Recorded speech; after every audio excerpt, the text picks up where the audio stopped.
اعوذ باللہ من الشیطان الرجیم بسم اللہ الرحمن الرحیم نحمده ونصلی علی رسولہ الکریم والمہدی الموعود علیہ الصلاۃ والتسلیم وعلی آلہما واصحابہما اجمعین اما بعد فقال اللہ سبحانہ وتعالی فی القرآن المجید والفرقان الحمید فاعوذ باللہ من الشیطان الرجیم بسم اللہ الرحمن الرحیم واللہ یحب المطہرین۔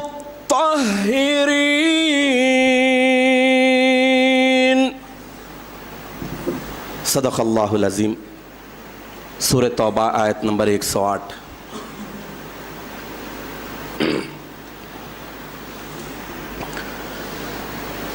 عمران میاں کے بیان کے ساتھ یہ اچانک خیال آیا اور دماغ بنا کہ طہارت کی پاکیزگی کی بات ہو رہی ہے تو اسی کے متعلق کچھ عرض کروں۔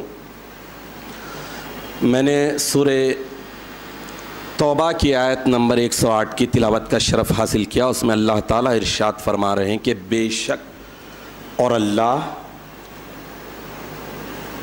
بہت پاکیزگی کو، پاکیزہ رہنے والوں کو پسند کرتے ہیں، پاکیزگی کو، طہارت کو اختیار کرنے والوں کو پسند کرتے ہیں۔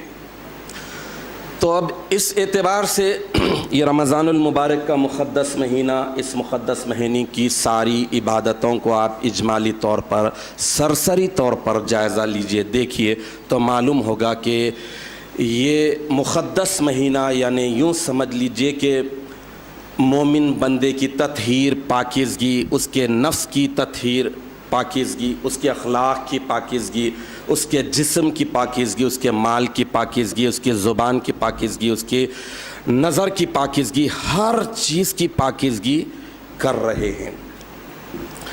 تو اس اعتبار سے آج صرف وضو کے احکامات بیان کیے، فضائل بیان کیے، طہارت کے فضیلت کو بیان کیا گیا۔ اتنا سمجھنا ہے، ایک مصرع آپ کے سامنے رکھتا ہوں۔ دل پاک نہ ہو تو پاک ہو نہیں سکتا انسان، دل پاک نہ ہو تو پاک ہو نہیں سکتا انسان، ورنہ ابلیس کو بھی بہت آتے تھے وضو کے فرائض، اقبال کہتے ہیں۔ تو مطلب یہ ہوا کہ شیطان کوئی معمولی شخصیت نہیں تھی، معمولی ہستی نہیں تھی۔ معلم الملائکہ، ملائکہ میں اس کا شمار نہیں، بلکہ ملائکہ کو ٹرینڈ کرنے والا ٹرینر، معلم، ٹیچر، گائیڈ۔ اب وہ جب اس کے دل میں خباثت آ گئی، اس کے دل میں برائی آ گئی، اس کے دل میں بڑائی آ گئی کہ میری تخلیق تو آگ سے ہوئی ہے، آدم کی پیدائش تو مٹی سے ہوئی ہے، مٹی کمتر، حقیر، پستی کو چاہنے والی، آگ بلندتر، اونچی اٹھتی اور سب کو تہس نہس کر دیتی، جھلسا دیتی۔ تو یہ کیلکولیٹ کرنے لگ گیا، لیکن یہ نہیں دیکھا کہ جس کام کے لیے اللہ نے تجھے مقرر کیا تھا، ملائکہ کی تعلیم، ملائکہ کو ادب سکھانا، ادب سے ہی انسان انسان ہے، ادب جو نہ سیکھے وہ حیوان ہے۔